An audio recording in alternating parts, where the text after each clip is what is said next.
ह्रीं नमो अर्हन्ताणम्। ॐ ह्रीं नमो सिद्धाणम्। ॐ ह्रीं नमो आयर्याणम्। ॐ ह्रीं नमो वच्छायाणम्।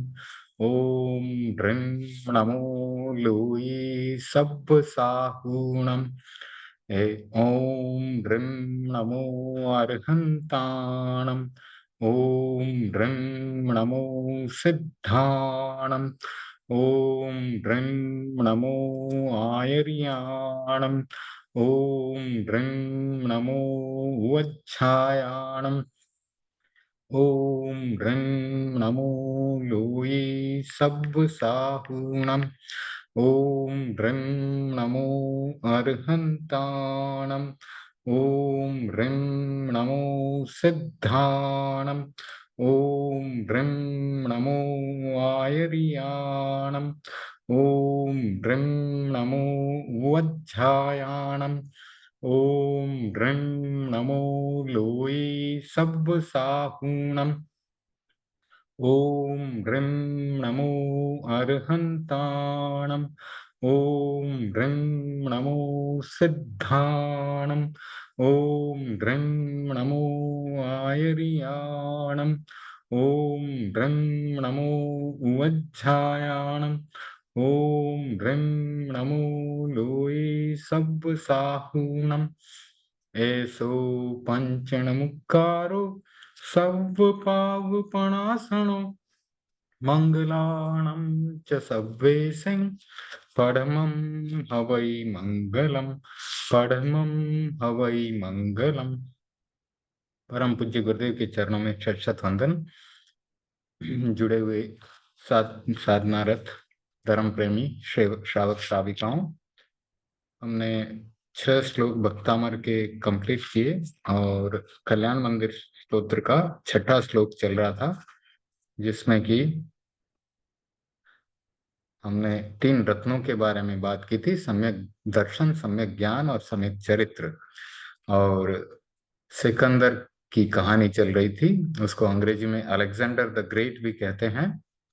तो वह व्यक्ति, उसके भीतर लालसा बहुत थी, लालच बहुत था, विश्व विजय करने निकला था। और उस यात्रा में वह एक गांव में पहुंचा, जहां पर उस नगर, उस गांव में सिर्फ महिलाएं थी। महिलाओं ने उसका स्वागत किया। सिकंदर लंबी यात्रा से आ रहा था। उसने कहा महिलाओं से कि मैं भूखा हूं, मुझे भोजन करना है। महिलाओं ने आग्रह के साथ थाल सजाया, सिकंदर को एक घर में लेके गए। वहां पर पट्ट बिछा हुआ था, थाली रखी हुई थी, उसके ऊपर मखमल का कपड़ा लगा रखा था। सिकंदर ने सोचा, इतने सुंदर तरीके से स्थान को सजाया गया है, थाल को भी सजाया गया है, तो शायद बहुत अच्छा भोजन होगा। वह बैठा और उसने मखमल का कपड़ा उठाया।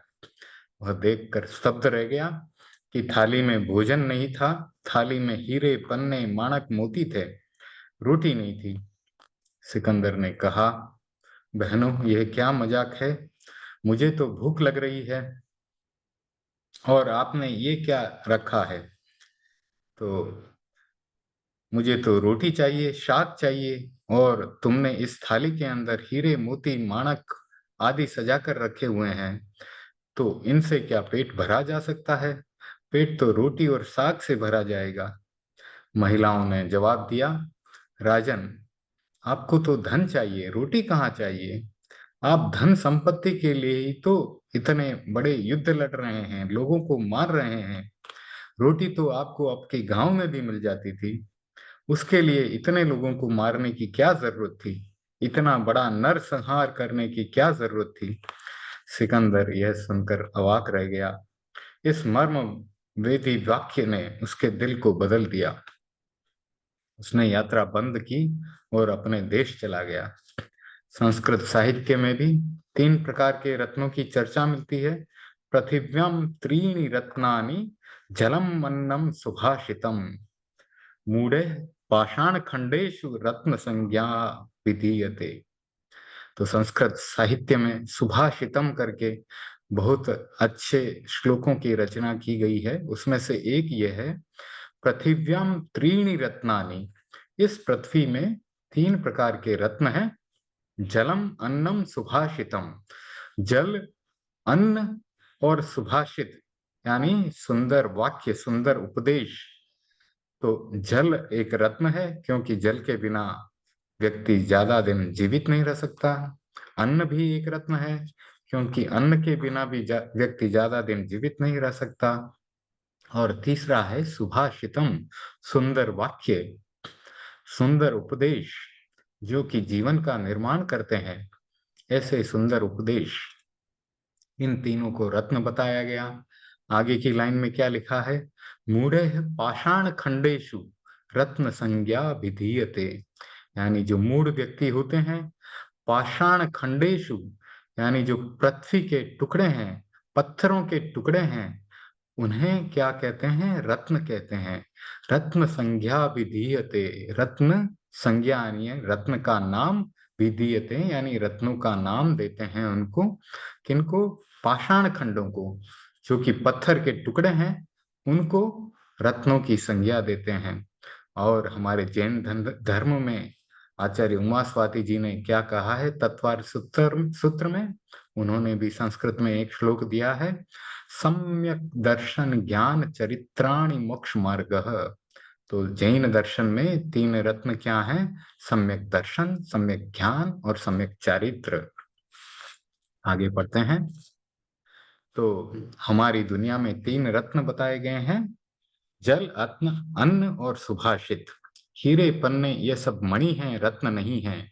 कवि कह रहा है, मूढ़ और अज्ञानी लोग इन पाषाण खंडों को, पत्थर के टुकड़ों को रत्न मानते हैं। उससे होगा क्या, घर में बहुत रत्न पड़े हैं, यदि पीने का पानी नहीं मिला, प्यासा बैठा रहा तो कोरी रत्नों से क्या करेगा। पहला रत्न है पानी, इसके बिना आदमी जिंदा नहीं रह सकता। वर्तमान की सबसे बड़ी समस्या है कि यह रत्न सूखता जा रहा है, पानी कम होता जा रहा है, पानी का प्रचुर मात्रा में अपव्यय हो रहा है, पीने के लिए पानी सुलभ नहीं रहेगा। कहा जा रहा है कुछ वर्षों बाद ऐसी स्थिति आएगी कि लोग गंदी नालियों के पानी को फिल्टर कर पीने के लिए विवश हो जाएंगे। यह भी कहा जा रहा है कि भविष्य में पानी के लिए युद्ध होगा। हमारे दुबई में तो आपको पता ही है कि समुद्र के पानी को गर्म करके, फिल्टर करके, उसका नमक अलग करके, उसका उस पानी का हम उपयोग करते हैं। तो पानी को बचा करके रखना बहुत जरूरी है। जैन धर्म में पानी में जीव बताया गया है और पानी का कम से कम उपयोग करने के लिए उपदेश दिया जाता है। हमारे कई श्रावक ऐसे हुए हैं जिन्होंने शरीर के लिए सिर्फ 1 लोटा पानी का आगार रखा था। पूरे दिन में सिर्फ 1 लोटा पानी के आगार से वह अपना पूरा दिन व्यतीत कर लेते थे। इसलिए पानी में जीव होने के कारण पानी का कम से कम प्रयोग करना अपेक्षित है। दूसरा रत्न बताया गया अन्न।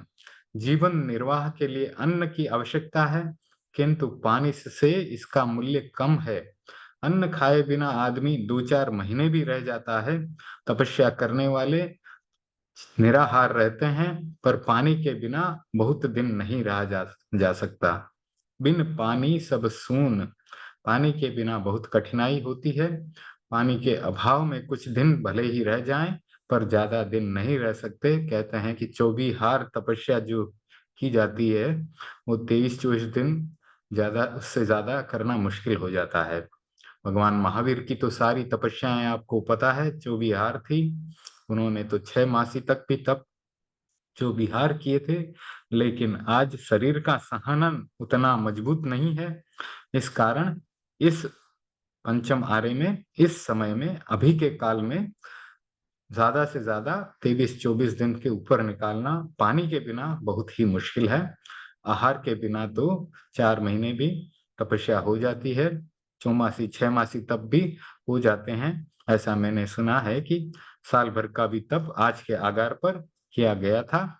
लेकिन पानी के बिना 24 तपस्या करना थोड़ा मुश्किल काम है। तीसरा रत्न बताया गया सुभाषितम, मधुर वचन बोलना, किसी को गाली न देना, कटुर वचन न बोलना, मजाक नहीं करना, अच्छा बोलना, अच्छी बात कहना, अच्छा चिंतन देना। संस्कृत का एक संग्रह ग्रंथ है सुभाषित रत्न भांडागारम, जिसमें कि सुभाषित श्लोकों का संग्रह है।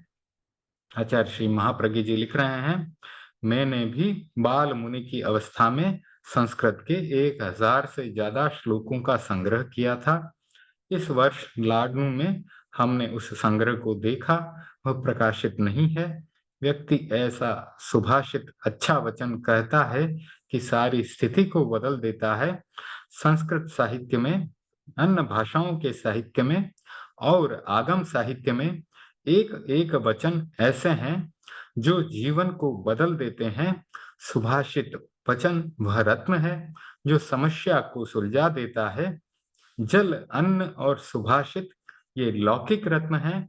सम्यक दर्शन, सम्यक ज्ञान, सम्यक चारित्र ये 3 आध्यात्मिक रत्न हैं।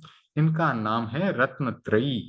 सिद्धसेन जी कहते हैं, प्रभु जिनके पास ये 3 रत्न हैं और जिन्होंने इन 3 रत्नों की साधना के द्वारा अतिशय ज्ञान प्राप्त कर लिया है, वे योगी भी आपके गुणों का वर्णन करने में समर्थ नहीं है। फिर मुझ जैसे साधु को अवकाश कहाँ होगा। नया विकल्प आते ही आगे बढ़ने के लिए उद्यत पैर फिर एक बार रुक गए। बड़े काम को झेल लेना तो सरल है, किंतु उसका पार पाना बड़ा मुश्किल होता है। एक काम होता है समीक्षकारी और एक होता है असमीक्षकारी। जो कार्य सोच विचार कर किया जाता है वह समीक्षकारी कहलाता है। जहां पहले कुछ भी नहीं सोचा, तत्काल काम शुरू कर दिया, वह असमीक्षकारी होता है। भारवी ने लिखा है, कवि भारवी बड़े महान कवि थे, संपदा किसका वर्ण करती है? जो समीक्षा पूर्वक कार्य करता है, संपदा उसका वर्ण करती है। समीक्षा पूर्वक कार्य करने वाला जल्दबाजी में कोई काम नहीं करता। जल्दबाजी में काम करे तो अनर्थ हो जाता है। कोई भी बात देखी, कोई घटना सुनी, पूरी बात समझ में नहीं आई और तत्काल दुनिया में फैला दी, यह असमीक्षाकारिता है। इससे उलझनें बढ़ती हैं, अधृति के कारण समस्याएं पैदा होती हैं। अगर पहले पूरी समीक्षा कर लें कि यह कार्य मेरे लिए उचित है या नहीं, मैं कर सकता हूं या नहीं, मुझे करना चाहिए या नहीं, पूरी समीक्षा के पश्चात काम शुरू करें तो कार्य अच्छा होता है। तपस्या के लिए भी बताया जाता है, अपने शरीर की शक्ति को तोलकर फिर तपस्या करनी चाहिए। शरीर में क्षमता नहीं है तो ज्यादा तपस्या करने से कमजोरी भी आ सकती है। जो समीक्षा करना नहीं जानता, जिसमें धृति नहीं है, वह कैसे सफल होगा। समीक्षा हर काम की करनी होती है। हमने, आचार्य श्री महाप्रज्ञ जी लिख रहे हैं, हमने जब अहिंसा यात्रा शुरू की तो प्रश्न आया कि यात्रा का नाम क्या रखें। यात्रा के नाम के लिए कई दिनों तक संगोष्ठियां की, चिंतन मंथन और समीक्षा के बाद निर्णय हुआ कि इसका नाम अहिंसा यात्रा होना चाहिए। यात्रा में करणीय कार्य की दृष्टि से 1 वर्ष तक अनेक गोष्ठियां की, हमें क्या क्या करना है उस पर विचार मंथन किया। उसका परिणाम भी बहुत अच्छा आया। यात्रा बहुत प्रभावी रही। आचार्य सिद्धसेन सोचते हैं, प्रभु मैंने सीधा संकल्प कर लिया, यह मेरी असमीक्षाकारिता तो नहीं है। मैंने समीक्षा किए बिना, सोचे विचारे बिना कहीं काम शुरू तो नहीं कर दिया है। फिर संभले, बोले, नहीं नहीं, मैंने सोच समझ कर किया है। कार्य में कठिनाइयां संभव हैं, मेरी शक्ति कम नहीं है। सोचते सोचते आचार्य को सहारा मिल गया। जो प्रकृति का अध्ययन करता है उसे बहुत सहारा मिल जाता है। कवि वह होता है जो सहृदय होता है। विद्वान वह होता है जो प्रकृति का निरीक्षण करता है, अध्ययन करता है और प्रकृति की सच्चाई को ग्रहण करता है। आचार्य के सामने प्रकृति का एक चित्र आ गया। जल पंक्ति व निज गिरा ननु पक्षिणोपी। ये जो पक्षी हैं, चिड़िया हैं, कबूतर हैं, कोयल हैं, क्या ये अपनी वाणी में नहीं बोलते? इनकी भी अपनी भाषा है। हमने देखा है जैन विश्व भारती में सैकड़ों मोर हैं। एक मोर बोलता है तो पचासों मोर बोलने लग जाते हैं। उनकी अपनी वाणी है। हम समझे या न समझे, पर वे बोलते तो हैं। जब पक्षी भी अपनी वाणी से बोल सकता है, तो मैं चाहे छोटा हूँ, कम बुद्धि वाला हूँ, कैसा भी हूँ, पक्षी से कम तो नहीं हूँ। मैं भी अपनी वाणी में अपने मन की बात कह सकता हूँ। इसलिए मुझे अंतर्द्वंद को छोड़कर आगे बढ़ना चाहिए। संकल्प को पूरा करने का प्रयत्न करना चाहिए। आप ये अनुभव करते होंगे कि किसी भी कार्य को प्रारंभ करने में अंतर्द्वंद होता है। कुछ दिन पहले एक युवक आया, बोला, मैं नया काम शुरू कर रहा हूँ, सफल होऊंगा या नहीं? तो आचार्य शिव महाप्रिय जी ने उनसे कहा, अभी कार्य शुरू भी नहीं किया और चिंता कर रहे हो कि सफल बनूंगा या नहीं बनूंगा। व्यक्ति के मन में एक अंतर्द्वंद होता है कि मैं यह काम कर रहा हूँ, काम पूरा होगा या नहीं, सफल होऊंगा या नहीं, लाभ होगा या नहीं। भीतर एक भीतर द्वंद्व चलता रहता है। इस द्वंद्वात्मक दुनिया में जीने वाला कौन व्यक्ति ऐसा है जो अंतर्द्वंद्व की पीड़ा से मुक्त है? हर व्यक्ति के मन में यह द्वंद्व चलता है कि कल क्या होगा। एक दिन श्री महाप्रज्ञ जी के पास कुछ साधुआं बैठी थी। उन्होंने कहा, तुम एक कल्पना करो कि आज तुम 25 वर्ष की हो, 40 वर्ष की हो, या कल जब 80 वर्ष की हो जाओगी तो क्या होगा? उस समय तुम्हारे तुम्हारे मन की क्या स्थिति होगी? तुम्हारे शरीर की क्या स्थिति होगी? तुम्हारी सेवा परिचर्या की क्या स्थिति होगी? वह चित्र आज ही बना लो। इस समय अपने मन को इतना मजबूत बना लो कि वह किसी भी स्थिति में कभी भी कमजोर न बने, हर परिस्थिति को झेल सके। कोई भी व्यक्ति सदा एक समान नहीं रहता। अवस्थाएं बदलती रहती हैं, मनोभाव बदलता रहता है और समय भी बदलता रहता है। व्यक्ति को सोचना चाहिए कि अमुक स्थिति में मेरी क्या मनोदशा रही। आचार्य भी इसी भावना से सोच रहे हैं कि मेरा संकल्प पूरा कैसे होगा। अगर मैं उसे पूरा नहीं कर पाऊंगा तो लोग क्या कहेंगे? वे मनोबल बढ़ाने के लिए प्रकृति को देखते हैं। प्रकृति को देखते ही उनका मनोबल बढ़ गया। पक्षियों का चित्र सामने आया। अरे, पक्षी भी तो अपनी वाणी से बोलते हैं, सकुचाते नहीं हैं। फिर मुझे अपनी बात कहने में संकोच क्या होना चाहिए? इस चिंतन के साथ संकल्प पुनः अविचल हो गया कि मैं भी आपकी स्तुति करूंगा, चाहे कोई समझे या न समझे। हो सकता है कि कुछ सुधीजन इसे चिड़ियों की चहक मान लेंगे, यह समझ लेंगे कि एक पक्षी चूंचा चींची कर रहा है। हम देख रहे हैं कि किस प्रकार एक महान विद्वान आचार्य चलते हैं, फिर रुकते हैं, फिर चलते हैं, फिर रुकते हैं, फिर साहस को बटोरते हैं। जो व्यक्ति साहसी होता है, साहस को बटोरना जानता है, उसके सामने भी समस्याएं आती हैं, किंतु वह अपने साहस और मनोबल से समस्या को पार कर जाता है। विकल्पों के तमस में संकल्प की दीप शिखा को वही प्रज्वलित रख सकता है जो साहसी होता है, लक्ष्य के प्रति समर्पित होता है। आचार्य सिद्धसेन में अपरिमेय साहस, मनोबल और लक्ष्य के प्रति समर्पण था। इसीलिए विकल्प उनके संकल्प को प्रतिहत करने में सफल नहीं हो पाए। कहने का अर्थ यह है कि आचार्य, इतने बड़े आचार्य सिद्धसेन भी अपने मन में पूरा चिंतन कर रहे हैं, सोच विचार कर रहे हैं।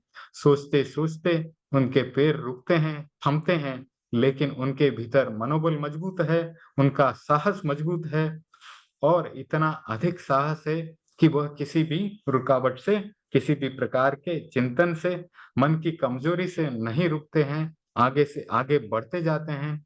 फिर से श्लोक को पढ़ते हैं। ये योगी नाम पी न यान्ति गुणास्तवेश, यानी कि बड़े बड़े योगी भी आपके गुणों का अवशेष नहीं प्राप्त पा सकते, आपके गुणों का पूरा वर्णन नहीं कर सकते। वक्तुम कथम भवति तेषु ममावकाश, तो मेरे जैसे अज्ञानी, या एक तरह से उनके मन में संकल्प आ रहे हैं कि मेरे जैसे कम विद्वान, मेरे पास तो इतना बड़ा ज्ञान नहीं है, न तो अवधि ज्ञान है, न मनः पर्यव ज्ञान है, न ही केवल ज्ञान है। जितने बड़े योगी, इतने बड़े बड़े योगी, अवधि ज्ञानी, मनः पर्यव ज्ञानी और केवली भी आपके गुणों का पूरा वर्णन नहीं कर पाते, क्योंकि आपके गुण अनंत हैं। तो वक्तुम कथम भवति तेषु ममावकाश, तो मुझे कहाँ अवकाश प्राप्त होगा आपके गुणों का पूरा वर्णन करने का। जाता तदेव समीक्षित कारितेयम। फिर सोचते हैं कि मैंने समीक्षा पूर्वक इस कार्य को हाथ में लिया या नहीं लिया, चिंतन पूर्वक इस कार्य को हाथ में लिया या नहीं लिया। फिर मन में आता है जलपंथी व निजगिरा ननु पक्षिणोपी, यानी कि जब छोटे छोटे पक्षी भी अपनी बात करने में, अपनी चोंच से चींचा चींची करने में जो है बिल्कुल हिचकिचाते नहीं। वे भी अपनी वाणी से, अपनी चूंचा चींची से अपने साथी को अपनी भाषा में कुछ न कुछ कह देते हैं और बता देते हैं अपनी भावना को। तो मैं क्यों रुकूं, मैं क्यों, पक्षियों को देखकर मेरे मन में भी साहस आ गया है और मैं अब नहीं रुकूंगा। उनके संकल्प को उन्होंने मजबूत किया और आगे से आगे रचना करते चले गए। तो जो छोटी सी कहानी थी इसकी, अलेक्जेंडर की, तो उसकी कहानी में वापस से मैं संक्षेप में बता दे रहा हूँ कि अलेक्जेंडर विश्व विजय के लिए निकला, छोटी सी नगरी में पहुंचा, उसमें महिलाओं ने स्वागत किया, महिलाओं को बताया कि मैं भूखा हूँ, भोजन करना चाहता हूँ। महिलाओं ने थाल सजा करके रख दिया, थाली में मखमल का कपड़ा ऊपर से था लगा हुआ था, उसे बिठाया गया। अलेक्जेंडर ने उस थाली के ऊपर से मखमली कपड़ा हटाया तो उसमें हीरे पन्ने माणक मोती निकले। उसने कहा, बहनों ये क्या मजाक है, मुझे तो रोटी सब्जी चाहिए। तो बहनों ने उसको जवाब दिया कि आपको रोटी सब्जी अगर चाहिए थी वो तो आपके गांव में ही मिल जाती, इतने बड़े नरसंहार की क्या जरूरत थी, इतने युद्ध करने की क्या जरूरत थी। तो सिकंदर यह सुनकर के अवाक रह गया, उसका हृदय परिवर्तन हुआ, फिर वापस से वह अपने गांव चला गया। तो हमने 3 प्रकार के लौकिक रत्नों की चर्चा की। क्या थे वे? जलम अन्नम सुभाषितम, जल यानी पानी, अन्न और अन्न यानी भोजन, और सुभाषितम यानी सुंदर वाक्य, उपदेश, सुंदर उपदेश। तो अलेक्जेंडर को यानी सिकंदर को एक सुंदर उपदेश उस कहानी के माध्यम से मिला कि इतने बड़े नरसंहार की जरूरत नहीं है। वो वापस अपने गांव, अपने देश चला गया। ये तो हुए लौकिक रत्न, जल, अन्न और सुभाषितम। और जो आध्यात्मिक रत्न है वह है सम्यक दर्शन, सम्यक ज्ञान और सम्यक चरित्र। ये अगर प्राप्त हो जाएं तो इनकी रत्नों की तरह से रक्षा करनी चाहिए। तो आचार्य सिद्धसेन जी के रचे, उनके द्वारा रचे गए कल्याण मंदिर स्तोत्र के 6 श्लोक हमने पूरे किए। उस तरफ आचार्य मान तुंग जी के के भक्तामर की रचना के 6 श्लोकों का हमने अध्ययन पूरा किया। अब 7वां श्लोक लेते हैं।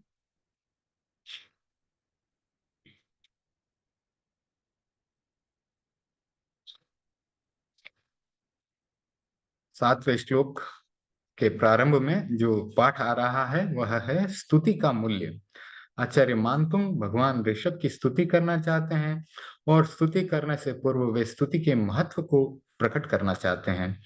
स्तुति का महत्व क्या है यह सोचना भी आवश्यक है। जिस प्रयत्न का मूल्य होता है मनुष्य वही प्रयत्न करता है। स्तुति का अपना मूल्य है। आचार्य मान सूर्य जी के शब्दों में यह स्तुति संचित कर्मों का विनाश करने वाली है।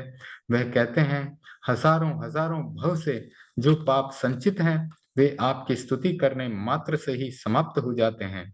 इतने पुराने और अनेक जन्मों से संचित पाप कैसे नष्ट हो सकते हैं? यह प्रश्न स्वाभाविक है पर इसका उत्तर अस्वाभाविक नहीं है। तो आचार्य मानतुंग जी ने 6 श्लोकों में उनके भीतर भी जो संकल्प विकल्प चल रहे थे उनके ऊपर विजय प्राप्त की और आगे बढ़े, श्लोकों की रचना करते चले गए और इस प्रकार से उनका यह भक्तामर स्तोत्र बना। तो ये 7वें श्लोक के शुरुआत में भूमिका आ रही है। भगवान ऋषभ साम्य योगी हैं, उन्होंने समता की साधना की है, आत्मा का साक्षात्कार किया है। साम्य योग में वही जा सकता है जो आत्मा का साक्षात्कार कर लेता है, आत्मा की सन्निधि पा जाता है। कोई व्यक्ति आत्मा की अनुभूति किए बिना समता की साधना नहीं कर सकता। जहाँ बाहरी वातावरण है, परिस्थिति की अनुकूलता प्रतिकूलता का चक्र चलता है, वहां समता की सिद्धि नहीं हो सकती है। तो आत्मा के पास जाने के लिए, आत्मा की सन्निधि को प्राप्त करने के लिए, आत्मा का साक्षात करने के लिए समता की साधना जरूरी है। सुख दुख संयोग वियोग आदि आदि जो बाहरी निमित्त हैं उनसे परे जाकर जो आत्मा और चेतना का अनुभव करता है वही समता की साधना कर सकता है। जहाँ आत्मा है वहाँ विषमता नहीं है, जहाँ आत्मा है वहाँ उतार चढ़ाव नहीं है। जहाँ आत्मा है वहाँ कोई भी मलिनता नहीं है, विकार नहीं है। जो आत्मा की अनुभूति या आत्मा का साक्षात्कार कर लेता है, उसके लिए समता की साधना पृथक नहीं होती, अलग नहीं होती। आत्मा की अनुभूति कहें या समता की साधना कहें, दोनों एक ही बात है। समता की साधना का अर्थ है आत्मा की अनुभूति। भगवान ऋषभ ने आत्म साक्षात्कार किया, आत्मा का अनुभव किया और आत्मा का प्रतिपादन किया। समता सहज प्रकट हो गई। उनका साम्य योग बहुत विलक्षण है। ऋषभ के साम्य योग की जैन और जैनेतर साहित्य में व्यापक चर्चा मिलती है। उस महापुरुष की स्तुति करना जो साम्य योग का प्रतीक है, प्रशस्य उपक्रम है, यानी बहुत अच्छा उपक्रम है, बहुत अच्छा कार्य है। इसलिए है कि उनकी स्तुति करने वाला भी साम्य योग की ओर प्रस्थान करता है। स्तुति करने वाला व्यक्ति जब तक अपने आराध्य के साथ एकात्मकता और तादात्म्य स्थापित नहीं करता, तब तक वह स्तुति का अधिकारी भी नहीं बनता। स्तुति से कोई विशेष लाभ भी नहीं उठा सकता। लाभ पाने के लिए आवश्यक है कि सामीप्य स्थापित करे, एकात्मकता का अनुभव करे। तो भगवान ऋषभ की स्तुति करते समय भगवान ऋषभ से सामीप्य स्थापित करें, उन्हें अपने पास ऐसा समझें कि वे हमारे पास हैं, हमारे हृदय में उनको स्थापित किया जा सकता है। इस प्रकार से एकात्मकता का अनुभव किया जा सकता है। एक साम्य योगी की स्तुति का अर्थ है साम्य योग में चले जाना, समता की सिद्धि पा लेना। जहाँ समता है वहां यह बिल्कुल उपयुक्त प्रयोग है कि ऋषभ की स्तुति से क्षण भर में सैकड़ों जन्मों के संचित पाप क्षीण हो जाते हैं। साम्य योग की साधना करने वाला क्षण भर में जिन पापों को क्षीण कर देता है, उन पापों को तीव्र तपस्या करने वाला भी सहजता से क्षीण नहीं कर पाता, क्योंकि उस साधना में एक प्रकार का ध्यान सद जाता है और ध्यान के माध्यम से संचित कर्मों का नाश बहुत जल्दी हो जाता है। इसीलिए कहा गया है कि अनेक जन्मों की श्रृंखला में तपस्या करने वाला कर्मों को उतना क्षीण नहीं कर पाता जितना साम्य योगी क्षण भर में कर देता है। इस साम्य योग के महात्म्य के संदर्भ में मान तुम की वाणी का मूल्यांकन करें। महात्म्य यानी बहुत बड़ी बात है। ऐसा प्रतीत होता है कि उन्होंने केवल स्तुति के भावावेश में ही यह बात नहीं की, किंतु भगवान ऋषभ के स्वरूप को सामने रखकर यह बात कही है। मानतुंग जी का आराध्य आत्मा और समता का प्रतीक है, इसलिए यह कहना अतिशयोक्तिपूर्ण नहीं है। इसमें अर्थवाद भी नहीं है, यह यथार्थवाद है। जो यथार्थ बात है, जो सही बात है, वही यहाँ की जा रही है।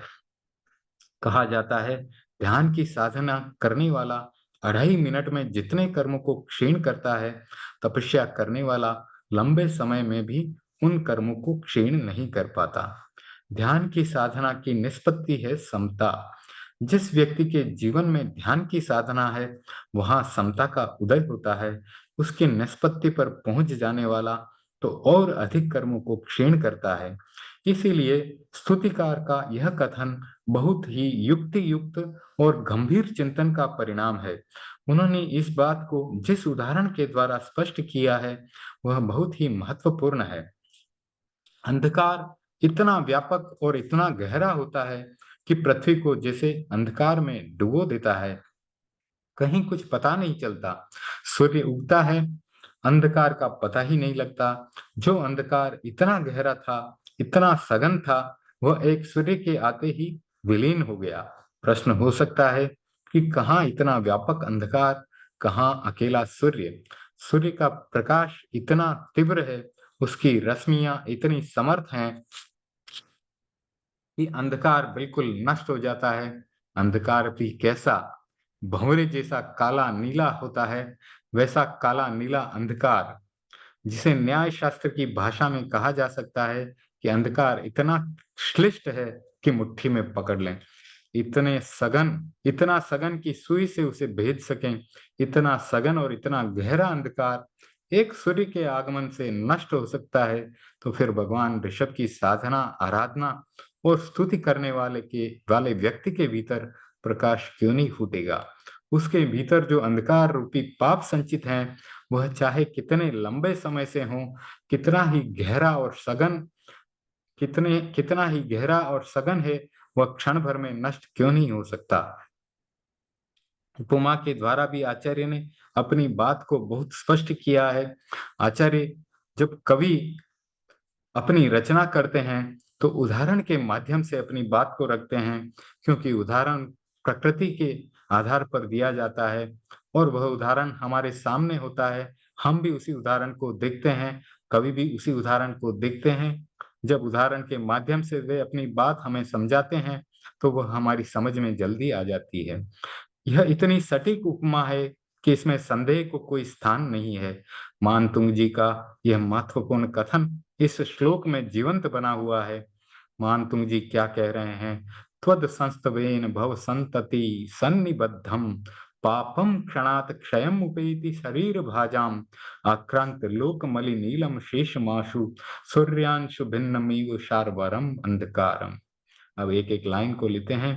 त्वद संस्तवेन, आपके संस्तवन से, भव संतति सन्निबद्धम, जो भवो भवों से जो कर्म चले आ रहे हैं, पापम क्षणात् क्षयम उपेति शरीर भाजाम, जो पाप कर्म हमारे इस शरीर यानी हमारी इस आत्मा से लगे हुए थे, वे क्षण भर में क्षय हो जाते हैं, टूट जाते हैं। कैसे टूट जाते हैं?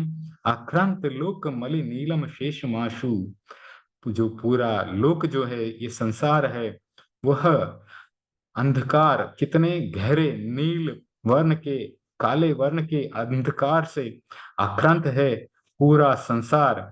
वह सूर्यांशु भिन्नमीव शार्वरम अंधकारम, और सूर्य की एक किरण के आते ही वह गहरा अंधकार जिस प्रकार से दूर हो जाता है, उस प्रकार से भगवान आपके संस्तवन से, आपकी स्तुति करने से भवों भवों से बंधे हुए कर्म क्षण भर में टूट जाते हैं। तो पूरी भावना से, पूरे ध्यान से जब आपका संस्तवन या स्तुति अर्थ सहित की जाती है, हृदय में इस अर्थ की भावना हो और मुख से आपकी स्तुति की जा रही हो, तो क्षण भर में जो भवों भवों से बंधे हुए कर्म हैं वह टूट जाते हैं। तो इस श्लोक का यह भावार्थ है। स्तुति का महत्व बतलाकर मान तुम स्वयं अपनी बात भी कहते हैं कि मैं स्तुति कर रहा हूँ, मेरा यह प्रयत्न जो है वह निरर्थक नहीं है, मैं सार्थकता के साथ स्तुति कर रहा हूँ। जो भगवान ऋषभ की स्तुति करेगा वह अपने अंधकार को समाप्त कर पाएगा, अपनी कर्म श्रृंखला को तोड़ पाएगा, इसलिए उसका महत्व हर किसी के लिए संभव है। मानतुंग जी ने कहा, सूर्य का उदय ही श्लाघनीय है, प्रशंसनीय है। दूसरे कितने ही उग जाएं, सूर्य की तुलना में नहीं आएंगे। दिया जलाएं अथवा बत्ती जलाएं, थोड़ा सा अंधकार दूर हो जाएगा, किंतु जो प्रकाश सूर्य कर सकता है, छोटे मोटे साधन वह प्रकाश नहीं कर सकते। सूर्य इतना तेज होता है कि उसके उग जाने पर न अंधकार रहता है और न दूसरे तेजस्वी ग्रहों नक्षत्रों का तेज ही टिक पाता है। सूर्य के सामने कोई भी छोटा बड़ा जो तारा है वह चमकते हुए आपको नहीं दिखाई देगा। जो चंद्रमा होता है, रात्रि में उसका प्रकाश इतना तीव्र होता है, लेकिन वह भी जब सूर्योदय हो जाता है तब उसकी भी तेजस्विता घट जाती है, क्योंकि सूर्य की तेजस्विता बहुत ही अधिक होती है। तो सूर्य का प्रकाश इतना व्यापक होता है कि और बाकी सब उसमें विलीन हो जाते हैं। अकेला सूर्य ही इस भूमंडल को आलोक से भर देता है। अन्य पुरुषों की स्तुति करना सहज है, किंतु भगवान ऋषभ की स्तुति करना बहुत कठिन है। यह ऐसे व्यक्ति की स्तुति है जिसने आत्मा को पा लिया है। ऐसे व्यक्ति की स्तुति करना उतना ही महत्वपूर्ण है जितना महत्वपूर्ण है सूर्य के प्रकाश से अंधकार का दूर भाग जाना। स्तवना करने वाले व्यक्ति के सामने यह स्पष्टता होनी चाहिए कि मैं एक साम्य योगी की स्तुति कर रहा हूँ, मुझ में साम्य योग का विकास हो रहा है। साम्य योग के द्वारा जो लाभ निष्पन्न होगा, उससे अनेक जन्मों से संचित पापों की श्रृंखला टूट जाएगी। इस आत्मविश्वास के साथ जो स्तुति करता है वह सचमुच पापों से मुक्त हो जाता है। इस मनन के साथ स्तुति का जो महत्व बतलाया गया, उसी मनन के साथ स्तुतिकार ने स्तवना प्रारंभ की। मानतुंग जी के सामने एक और समस्या आ गई। उन्होंने सोचा, आराध्य बहुत बड़ा है और आराध्य की स्तुति करना भी बहुत बड़ा काम है। जहाँ बड़ा काम करने का प्रश्न आता है, वहाँ हर व्यक्ति को अपनी शक्ति को तोलना चाहिए। उसे असंभव काम नहीं करना चाहिए, क्योंकि असंभव को निष्पन्न करने वाली शक्ति उसके पास नहीं है। उस तो अल्प बुद्धि वाले व्यक्ति के लिए कोई काम करना बड़ा कठिन हो जाता है। कार्य से पूर्व शक्ति को तोलना बहुत आवश्यक है। मानतुंग जी ने इस प्रश्न पर ध्यान दिया कि मैं जिस व्यक्ति की स्तुति करना चाहता हूँ, उसकी स्तुति करने का सामर्थ्य बुद्धि में है या नहीं। इस ओर ध्यान दिया तो अनुभव हुआ कि बुद्धि तो बहुत संकड़ी और छोटी है और काम बहुत बड़ा है। उसको सिद्ध करने के लिए शक्ति भी बहुत कम है। मन में विकल्प उठा, स्तुति करूं या न करूं। न करना भी एक कमजोरी है। जिस काम को मैं करना चाहता हूं और उसे न करूं, यह दुर्बलता है। जो व्यक्ति बड़ा काम आने पर अपनी कमजोरी का अनुभव करता है, वह आगे नहीं बढ़ पाता। इसलिए निराश नहीं होना चाहिए, कोई उपाय खोजना चाहिए। आचार्य मानतुंग जी ने उपाय खोजा और उपाय मिल गया। उन्होंने कहा, प्रभु, यह समस्या तो है कि मेरी शक्ति कम है, बुद्धि कम है, किंतु मैं जिस व्यक्ति की स्तुति कर रहा हूँ, उसके अनंत प्रभाव और अनंत सामर्थ्य का लाभ मुझे मिलेगा, उसका सहारा मुझे मिलेगा। जिसकी स्तुति कर रहा हूँ, वह कमजोर होता तो वह शक्ति प्राप्त नहीं होती और उसकी स्तुति में लीन भी नहीं हो पाता। आपका प्रभाव दूसरों को प्रभावित करता है।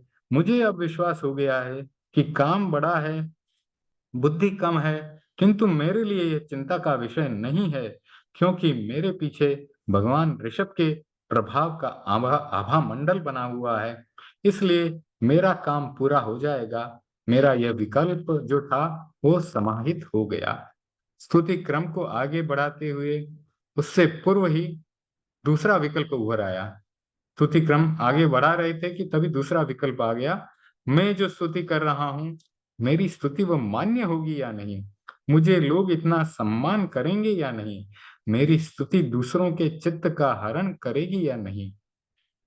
मेरी स्तुति ने किसी के चित्त का हरण नहीं किया, किसी के मन को आकृष्ट नहीं किया, तो मेरे प्रयत्न की सफलता कैसे होगी? यह बड़ा प्रश्न है। कोई भी लेख लिखे, कविता लिखे, स्तुति लिखे, कुछ भी लिखे, कोई भी कार्य करे अथवा कुछ भी बोले, वक्तव्य दे, और वह दूसरों के चित्त का हरण नहीं कर पाए, दूसरों को आकृष्ट नहीं कर पाए, तो उसके प्रयत्न की सार्थकता नहीं होती। जो वक्तव्य देने वाला है या परफॉर्मेंस देने वाला है, स्टेज पर भी कोई एक्टर एक्टिंग कर रहा है, तो वह श्रोताओं से क्या अपेक्षा करता है कि श्रोता उसको फीडबैक दे। यानी कि अगर श्रोता उसके वक्तव्य को, उसकी कविता को प्रसन्न मन से ताली बजा करके और जो है उस अपनी प्रसन्नता व्यक्त करता है, तब कवि को लगता है कि मेरी कविता सामने बैठे वाले श्रोता को समझ आ रही है और उसका जोश दुगना हो जाता है। उसी प्रकार से यहाँ पे भी वही बात चल रही है। कवि मानतुंग जी, आचार्य श्री मानतुंग जी सोच रहे हैं कि मेरी स्तुति दूसरे लोगों को, पढ़ने वालों को, उनके चित्त का हरण करेगी, उनको अच्छी लगेगी या नहीं। आचार्य मानतुंग सुरु जी के सामने भी यही प्रश्न था, मेरी स्तुति की सार्थकता क्या होगी? क्या मैं आपकी ऐसी स्तुति स्तुति कर पाऊंगा जिससे दूसरों के चित्त का हरण कर सकूं, दूसरों को आकृष्ट कर सकूं? इसका समाधान भी स्तुतिकार ने खोज लिया। मेरी स्तुति विद्वानों के चित्त का हरण करेगी, और इसलिए करेगी कि जिसकी मैं स्तुति कर रहा हूँ, उसकी स्तुति में ही इतनी शक्ति है। मेरे द्वारा प्रयुक्त रचना सामान्य है, फिर भी वह चित्त का हरण कर लेगी, इसलिए कि मेरा आराध्य बहुत शक्तिशाली है, बहुत सामर्थ्यवान है। इस संदर्भ में मानतुंग जी ने फिर से प्रकृति का अध्ययन किया, प्रकृति को देखा, एक एक उदाहरण प्रकृति से लेकर के प्रस्तुत कर रहे हैं और अपने काव्य में उसको गुंफित कर रहे हैं, और इस सच्चाई को समर्थन देने वाली बात भी खोज ली। उन्होंने कहा, संपर्क से कितना फर्क पड़ जाता है। तो श्लोक है, मत्वेति नाथ तव संस्तवनम मयेद मां रभ्यते तनु धियापि तव प्रभावात् चेतो हरिष्यति सताम नलिनी दलेषु मुक्ता फल द्युतिमुपैति ननूत बिंदुः। आपने देखा होगा कि ओस की एक बिंदु, ओस की जो एक बूंद आती है, अगर धरती पर गिर जाए तो नष्ट हो जाती है, लेकिन वही ओस की बूंद जो है नलिनी दलेशु यानी कि पंकज यानी कि कमल के पत्र पर, कमल के जो कमल का जो पत्ता होता है उसके ऊपर गिरे, वहां पर स्थिर हो जाए, तो दूर से देखने पर जब सूर्योदय होता है तो सूर्य की किरणें जब उस ओस की बूंद से टकरा कर हमारे तक पहुंचती हैं तो हमें क्या लगता है कि उस कमल के पत्ते के ऊपर कोई मुक्ता फल यानी कि मोती वहां पर रखा हुआ है जो कि चमक रहा है। तो ये किसका प्रभाव है? सामीप्य का प्रभाव है। तो बहुत महत्वपूर्ण है संसर्ग का प्रश्न। हम किसका संसर्ग कर रहे हैं? मानतुंग जी कह रहे हैं कि संपर्क से बहुत फर्क पड़ जाता है। जल की एक बूंद अगर गर्म लोहे पर गिरती है तो वह उसका कोई पता ही नहीं चलता, वह जो है भाप के रूप में बदल जाती है, वहां पता नहीं चलता कि जल की बूंद वहां पर गिरी थी। एक बूंद गिरी नलिनी के पत्र पर यानी कमल के पत्ते पर और वह मोती के आकार में बदल गई। तो संसर्ग से इतना फर्क पड़ जाता है। बहुत महत्वपूर्ण है संसर्ग का प्रश्न। हम किसका संसर्ग कर रहे हैं? मानतुंग जी ने कहा, भगवान ऋषभ के पास हूं, इसलिए मुझे चिंता करने की कोई जरूरत नहीं है। मेरी स्तुति अपने आप विद्वानों के लिए आकर्षण का हेतु बनेगी, क्योंकि मैं भगवान ऋषभ की स्तुति कर रहा हूं और यह मेरे लिए बड़ा अवसर होगा। स्तुति में लीन मानतुंग जी इस चिंतन से भाव विभोर हो उठे और उनकी काव्यमय अभिव्यक्ति प्रस्फुटित हो गई इस श्लोक के माध्यम से कि मतवेति नाथ तव संस्तवनम मयेद मारभ्यते तनु धियापि तव प्रभावात् चेतो हरिष्यति सताम नलिनी दलेषु मुक्ता फल द्युतिमुपेति ननूद बिंदु। तो स्तुतिकार ने अपनी समस्याओं को उभरने का अवसर भी दिया और उनका समाधान भी खोज लिया। जो श्रद्धा के साथ अपना कार्य प्रारंभ करता है और प्रकृति का अध्ययन करता है वह समाधान खोज लेता है। जो समाधान खोजना नहीं जानता उसे वह उपलब्ध नहीं होता। वह व्यक्ति समस्या आने पर उलझ जाता है। तो आचार्य मानतुंग सूर्य जी उलझे नहीं, और इसलिए नहीं उलझे कि प्रकृति उनके साथ थी। प्रकृति एक ऐसा दर्पण है जिसमें हर व्यक्ति सच्चाई को भी देख सकता है, प्रतिबिंब को भी देख सकता है और उससे कुछ न कुछ पा लेता है। वह कभी अच्छा कवि, ऐसा व्यक्ति कभी अच्छा कवि नहीं बन सकता जो प्रकृति का अध्ययन नहीं करता। आज तक काव्य की जो परंपरा रही है, जिन्होंने काव्य में विशिष्टता प्राप्त की है, उन्होंने प्रकृति का गहराई से अध्ययन किया है। ऐसा लगता है कि आचार्य मानतुंग सूरी जी उच्च कोटि के कवि हैं, इसलिए वे प्रकृति का अध्ययन कर रहे हैं और प्रकृति के उपादानों द्वारा समस्या को सुलझा रहे हैं। स्तुतिकार ने स्तुति के महत्व का अनुभव किया, स्तुति की गहराई एवं विशालता को देखकर अभय रहे, डरे नहीं। ये दोनों बातें उनके लिए सहायक बनी और उसका परिणाम यह आया कि उनका विशिष्ट स्तवन जनता के समक्ष प्रस्तुत हो गया। 2 श्लोकों का आज हमने अध्ययन किया। कहाँ से? आचार्य मानतुंग सूरी जी के द्वारा रचना जिसकी की गई उस भक्तामर का हमने अध्ययन किया। तो वे श्लोक थे, त्वत्संस्तवेन भव संतति सन्निबद्धम पापम क्षणात् क्षयमुपेति शरीर भाजाम आक्रांत लोक मलिनीलम शेषमाशु सूर्यांशु भिन्नमिव सारवरम अंधकारम।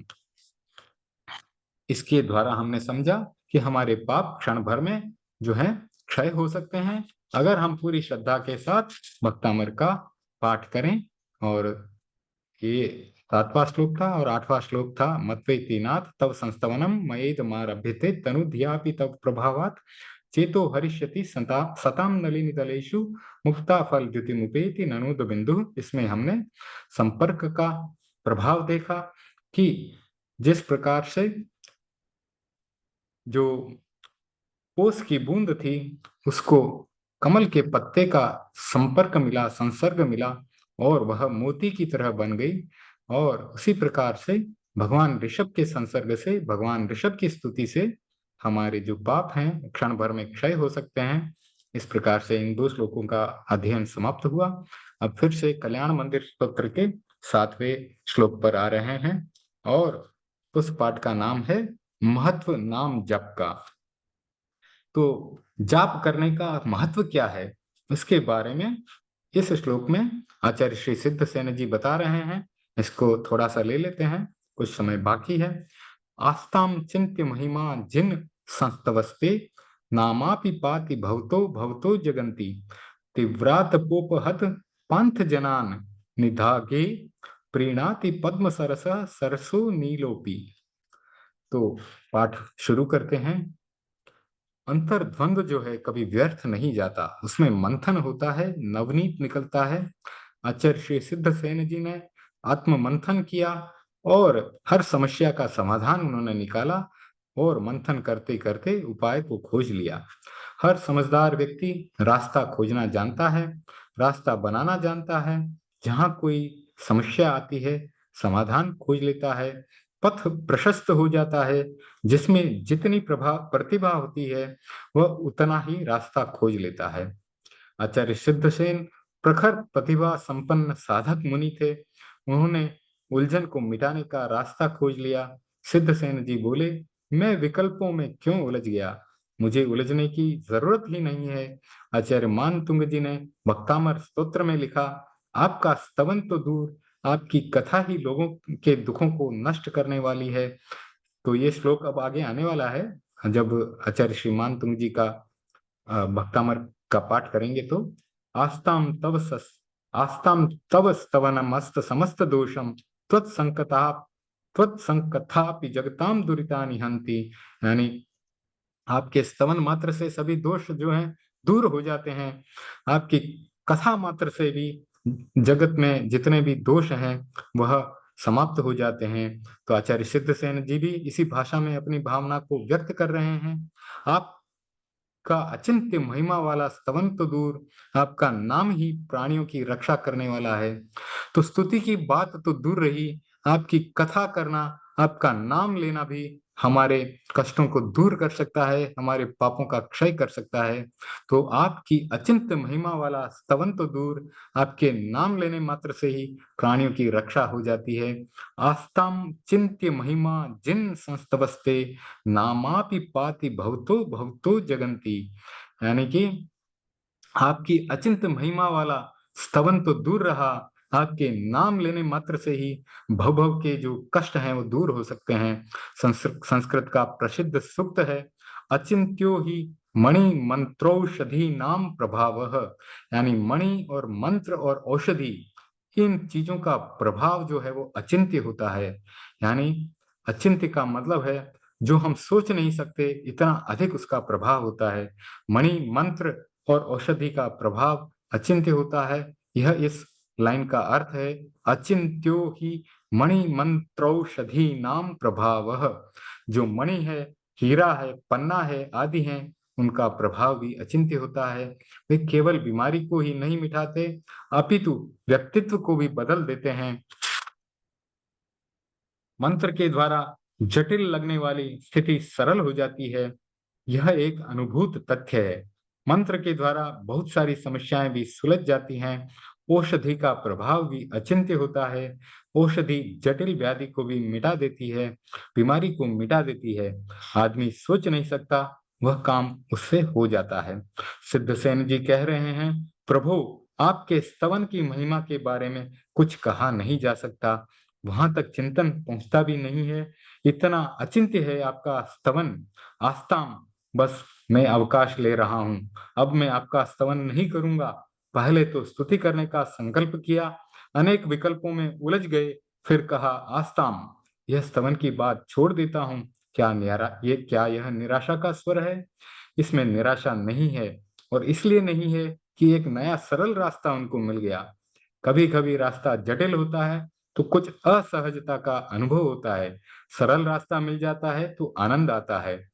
तो जब आचार्य श्री सिद्धसेन जी को सरल रास्ता मिल गया तो उन्होंने कहा कि स्तवन को थोड़ा विराम दे देता हूं, क्योंकि आपके नाम लेने मात्र से ही मेरे कष्ट दूर हो जाएंगे, मेरे पाप क्षय हो जाएंगे। तो मैं ये सरल रास्ता ले लेता हूं, स्तवन का जो मुश्किल कठिन जटिल रास्ता था उसको थोड़ा सा विराम दे देता हूं। अब एक छोटी सी घटना आ रही है। आचार्य श्री महाप्रज्ञ जी लिख रहे हैं कि हम यात्रा करते हैं, कोई जटिल रास्ता होता है और कोई सरल रास्ता होता है। तो लाडनू से श्री डूंगरगढ़ जाना था। प्रश्न आया कैसे जाएंगे। लोगों ने कहा एक मार्ग है बिदासर होते हुए श्री डूंगरगढ़ का, वह थोड़ा सा जटिल है। वर्तमान में जैसा वह पथ है उस पर पैदल चलने वालों के लिए भी कुछ कठिनाई है। इस प्रश्न पर चिंतन किया और यह निर्णित हो गया कि सरल रास्ता लेना है। जहाँ अच्छी सड़क है उस पथ से चलेंगे। सुजानगढ़ छापर से मेगा हाईवे का रास्ता लिया, कोई कठिनाई नहीं हुई। तो जब रास्ता अच्छा मिल जाता है तो कठिनाई नहीं होती। सिद्धसेन जी को एक सरल रास्ता मिल गया। वे बोले प्रभु मैं स्तवन की बात छोड़ देता हूँ, आपका नाम ही भवसागर से रक्षा करने वाला है, फिर मैं स्तवन क्यों करूं। पार्श्व बस यह नाम ही काफी है मेरे लिए। विद्वान व्यक्ति कोई भी बात कहता है तो उसे सिद्ध करना चाहता है। सिद्ध किए बिना कोई बात मान्य नहीं होती। तर्कशास्त्र, प्रमाण शास्त्र या न्याय शास्त्र का नियम है कि पहले पक्ष प्रस्तुत करो, फिर पक्ष को सिद्ध करने के लिए हेतु दो। हेतु के बिना तुम्हारी बात मान्य नहीं होगी। पक्ष सिद्ध की पक्ष सिद्धि के लिए हेतु प्रस्तुत करना आवश्यक है। कहा गया अस्ति अमुकम, वह है, और तस्मात इसलिए है। तो कोई भी बात की जाती है, गणित हो या विज्ञान हो, उसमें भी बात प्रस्तुत करने के बाद उसको सिद्ध किया जाता है, प्रूफ दिया जाता है। बिना प्रूफ के वैज्ञानिक भी बात को मान्य नहीं करते। इति सिद्धम ऐसा करके बाद में लिखा जाता है। संस्कृत व्याकरण में हेतु के लिए पंचमी विभक्ति का प्रयोग होता है। तस्माद्धितोः, जो मैं कह रहा हूं, मेरा जो पक्ष है वह सही है और उसका हेतु यह है। तस्माद्धितोः का संधि विच्छेद होता है तस्मात् प्लस हेतु, तो तस्मात् और हेतु को मिला देने से तस्माद् हेतुः। प्रचलित दृष्टांत है अग्निमानयम प्रदेशः, इस प्रदेश में आग जल रही है। अग्निमानयम प्रदेशः यानी कि वह प्रदेश अग्निमान है, यानी वहां पर आग जल रही है। तो किसी ने पूछा कि कैसे पता चला। तब उस व्यक्ति ने कहा धूमात, देखो वहां पर धुआं निकल रहा है। वहां पर धुआं निकल रहा है तो यह एक हेतु बन गया, धुआं हेतु बन गया। तर्क शास्त्र शास्त्र में पक्ष यानी प्रतिज्ञा, हेतु, फिर हेतु दिया गया, फिर दृष्टांत दिया जाता है, उदाहरण दिया जाता है, फिर उपनय और निगमन। इस प्रकार से पंचावयव का प्रयोग होता है किसी बात को सिद्ध करने के लिए। तो आचार्य भी हेतु का प्रयोग करते हैं। जिस प्रकार से आग के लिए हेतु दिया गया कि वहां से धुआं उठ रहा है, इसलिए वहां पर अग्नि जल रही है। तो आचार्य श्री सिद्धसेन जी कह रहे हैं कि आपका नाम भी बहुत अच्छा है। इस कथन को हेतु और दृष्टांत के द्वारा समझा रहे हैं कि उस दृष्टांत को अब समय संपन्न होने जा रहा है, अगले स्वाध्याय में ले सकेंगे, क्योंकि 4 लाइनें हैं। पहली 2 लाइनों का अर्थ हमने कर लिया। आस्ताम चिंत्य महिमा जिन संस्तवस्ते नामापि पाति भवतो भवतो जगंती। तो आपकी जो आपका नाम जो है वह अचिंत्य महिमा वाला है। और संस्तवन की बात एक बार दूर रखें, आपके नाम मात्र से ही जो संसार में डूब रहे हैं वे वे आपके भक्त जो हैं वे आपके नाम लेने मात्र से ही तिर सकते हैं। तो इसके साथ आज का स्वाध्याय संपन्न करें। अगर आपके पास कोई प्रश्न है तो आप अनम्यूट करके पूछ सकते हैं, और अगर कोई प्रश्न नहीं है तो फिर हम मंगल पाठ आज परम पूज्य गुरुदेव की आज्ञा से करेंगे और आज के स्वाध्याय को यहीं संपन्न करेंगे। तो अगले रविवार को भी इसी समय हम स्वाध्याय से जुड़ेंगे और इस क्रम को आगे से आगे बढ़ाएंगे। तो कोई प्रश्न है तो आप रखें, नहीं तो परम पूज्य गुरुदेव की आज्ञा से सुने मंगल पाठ। ओम ह्रीं नमो अर्हन्ताणम्, ओम ह्रीं नमो सिद्धाणम्, ओम ह्रीं नमो आयर्याणम्, ओम ह्रीं नमो वज्झायाणम्, ओम ह्रीं नमो लोये सव्वसाहूनम्। एषो पञ्चनमुक्कारो सव्वपावपणासनो मंगलाणं च सव्वेशं परमं हवै मंगलम्। चत्तारि मंगलम, अर्हंता मंगलम, सिद्धा मंगलम, साहू मंगलम, केवली पणत्तो धम्मो मंगलम। चत्तारि लोगुत्तमा, अर्हंता लोगुत्तमा, सिद्धा लोगुत्तमा, साहू लोगुत्तमा, केवली पणत्तो धम्मो लोगुत्तमो। चत्तारि शरणं पवज्जामि, अर्हन्ते शरणं पवज्जामि, सिद्धे शरणं पवज्जामि, साहू शरणं पवज्जामि, केवली पनत्तं धम्मं शरणं पवज्जामि। धम्मो मंगलमुत्तिष्ठम्, अहिंसा संयमो तव, देवादितं नमन्सन्ति यस्य धम्मे सयामणो। चैत्ता भारहं वासं चक्रवट्टी महिडियो, सन्ति सन्ति करे लोये, कत्तो गई मनुत्तरम्। देवदानव गंधर्वा जख रक्षस किन्नरा, बंभयारिं नमन्सन्ति दुःखरं ये करन्ति तं। सर्वमंगल मंगल्यं सर्वकल्याणकारणं, प्रधानं सर्वधर्माणां जैनं जयति शासनं। मंगलं भगवान् वीरो, मंगलं गौतमो गणि, मंगलं स्थूलिभद्राध्या, जैन धर्मोस्तु मंगलम्। मंगलं मतिमान भिक्षु, मंगलम भारमल्लकः, मंगलम राय चंद्राध्या, मंगलम तुलसी गुरु, महाप्रज्ञोस्तु मंगलम, महाश्रमणोस्तु मंगलम, तेरा पंथोस्तु मंगलम।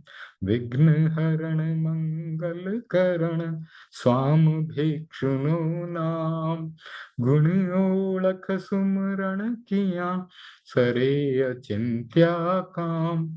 विघ्न हरण मंगल करण, स्वाम भिक्षुनो नाम, गुण ओळख सुमरण किया, सरे अचिंत्या काम।